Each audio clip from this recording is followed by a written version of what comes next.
Thank you very much for coming to this press conference at fairly short notice. We had promised that during this week we would meet with you, ladies and gentlemen, and let you know when we would be starting production.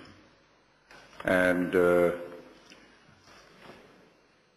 the reason why we had to wait till Friday was that we wanted to make sure that all that we wanted done was actually done and in place before we started production.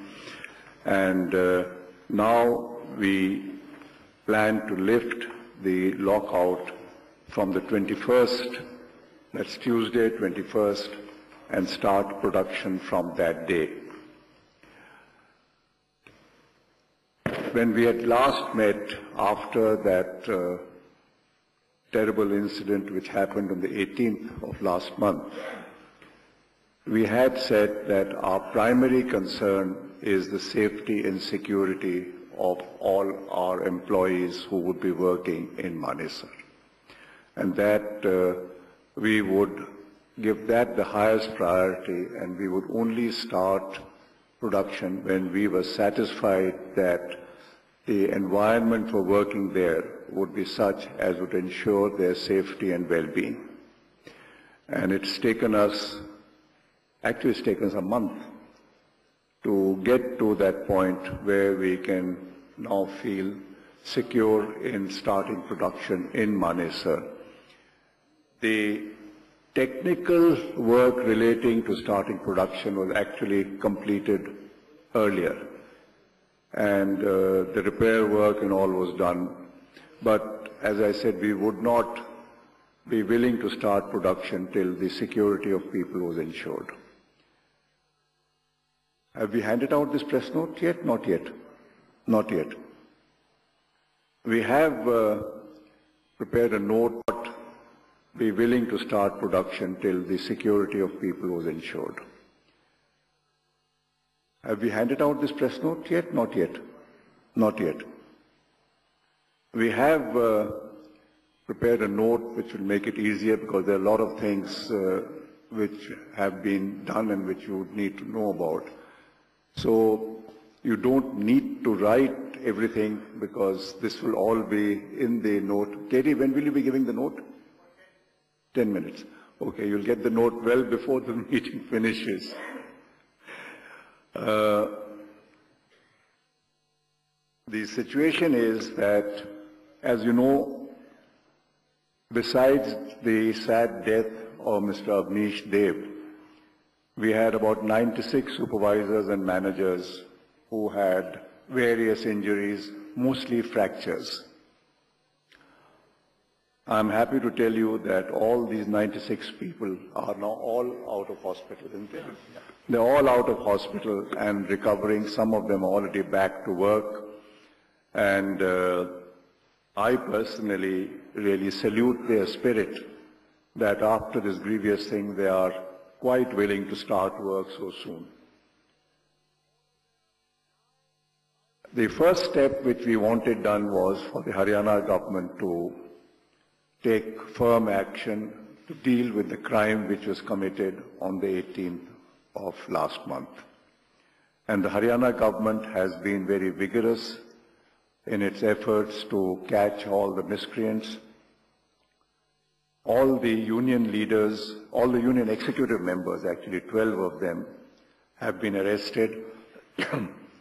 The worker who started this all by slapping or hitting a supervisor has also been arrested.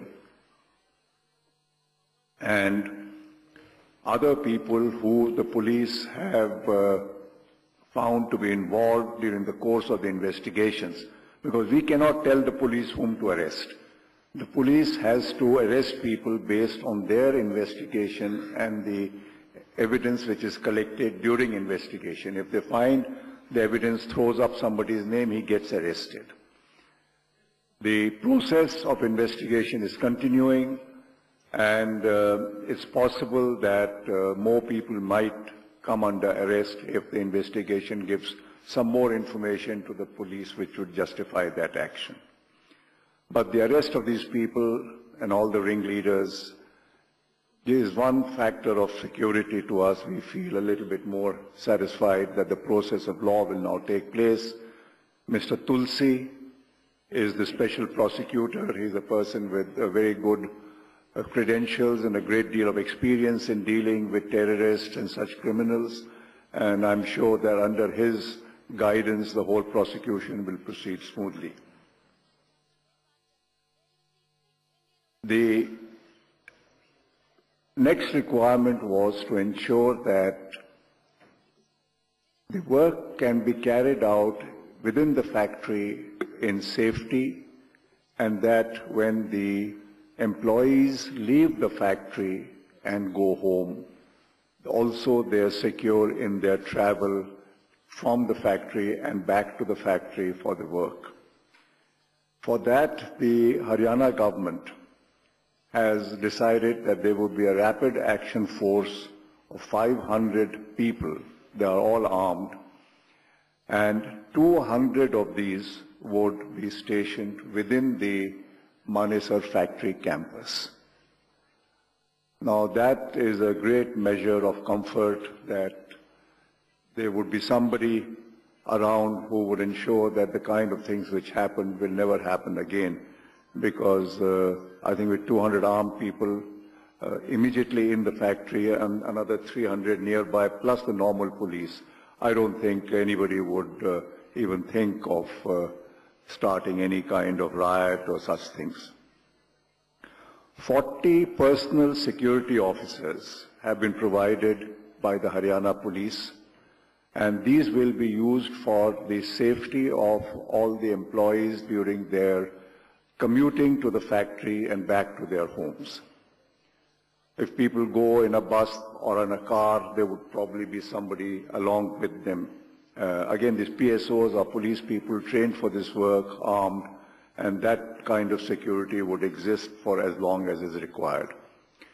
We have also made adequate security arrangements at the residences of the employees who are vulnerable and who may be at risk in terms of the assessment made by us and by the police.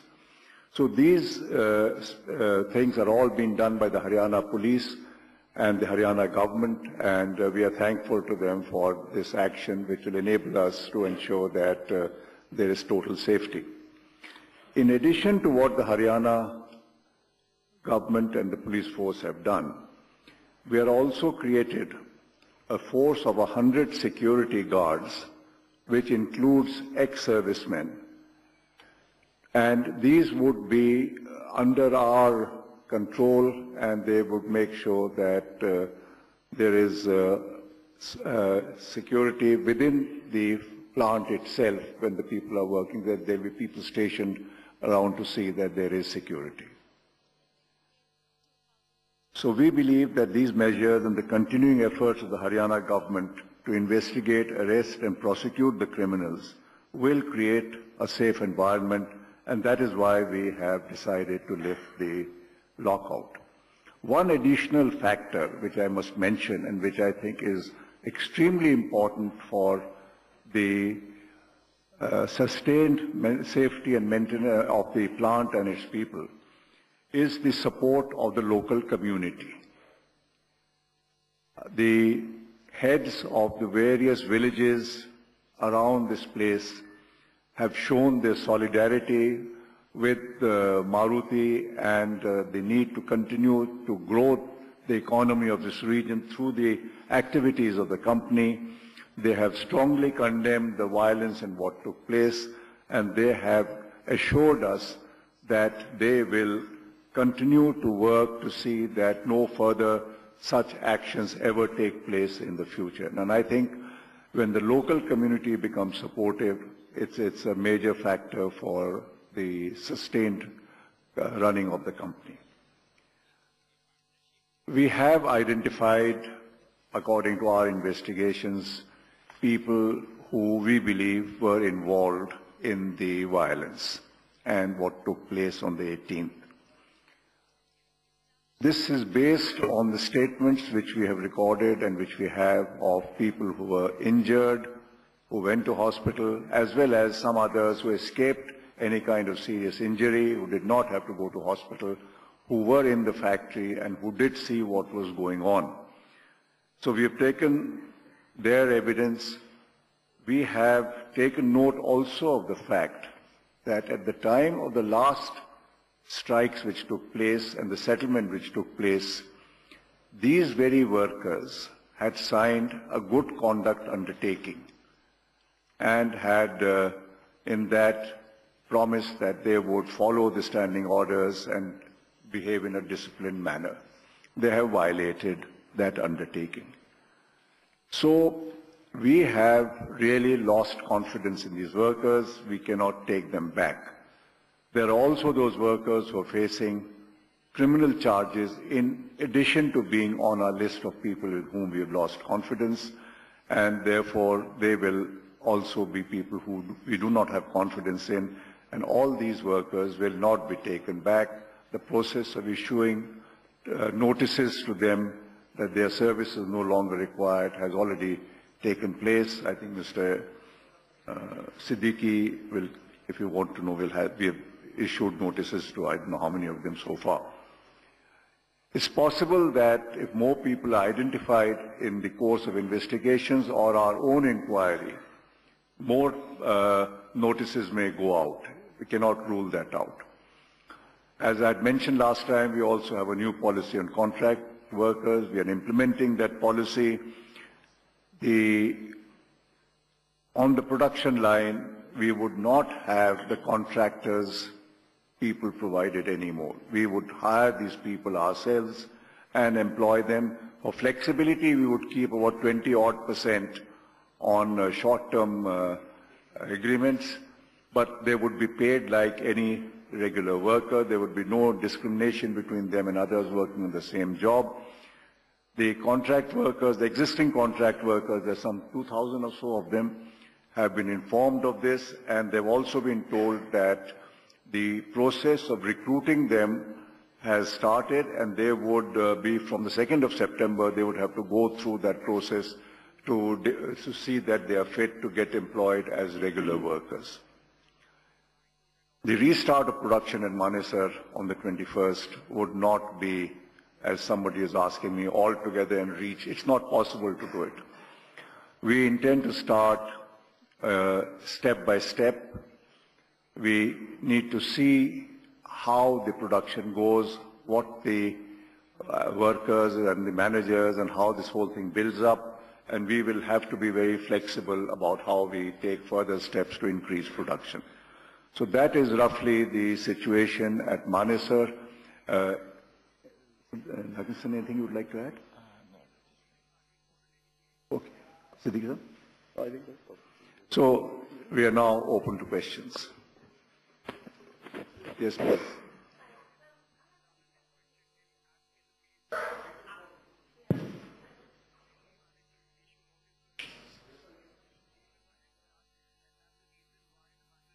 Hi, I'm Amy Kaufman from the Financial Times. I have a few questions that probably lots of people all want to know the answers to, so if you'll bear with me, I'll just kind of fire them at you, and then you can you can maybe offer. I wanted to ask, number one, how many total people have been arrested and charged criminally?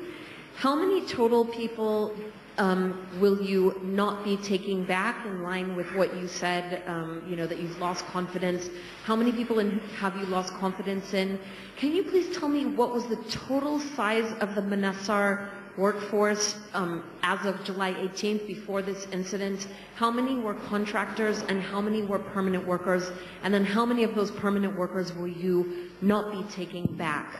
I'd also like to ask you, when you say that 20% of the workers that you're now going to take on short-term contracts, can you explain exactly how that process will work? What will that mean? Will that mean that they won't be working full-time, or that they'll work 6 months at a time and then have to take time off mandatorily? And the last question is, the 100 security guards that will be answering to you, not the Haryana police, but your guards, will they also be armed? Thank you. Number of questions to be answered. I'm assuming everyone wants to know the answers to these. So, as far as the number of people arrested and charged and things concerned, that is really a police matter. I don't know whether we have that information, do we? We have information that they have arrested about 154 people as on date. But I don't think any charge sheets have been filed yet. Investigations are still on. Is that Yeah, I think, sir, their investigation is still on, and that they may take a bit of a none time have been for charged filing the yet. charge sheet. The number of people in Manesar, including those who were contract workers in the old sense of contract workers, was about 4,000? 3,300, sir, roughly. 3,300. Of these 3,300, how many were contract? So about 1,528 regular people and about 1,869 contract people. Okay. Out of the 1,500 odd regular workers, we have, I think, issued notices dispensing with their services to some 500 odd so far. I'm not sure exactly how much it is, but it's over 500 now. Am I right? Yeah. Okay. But as I said, this is not a firm figure. It depends ultimately on what the investigations and inquiries reveal till we come to the end of the matter. It's a thing like that. The contract workers, the 1,800 or so that Mr. Siddiqui mentioned, these are the persons who will go through the process of recruitment, which we are starting from the 2nd of September, and all those amongst them who are found fit to be working in Maruti will be retained and employed as and when the production requirements go up and the work increases. The 20% short term will be of the total workforce, including these people.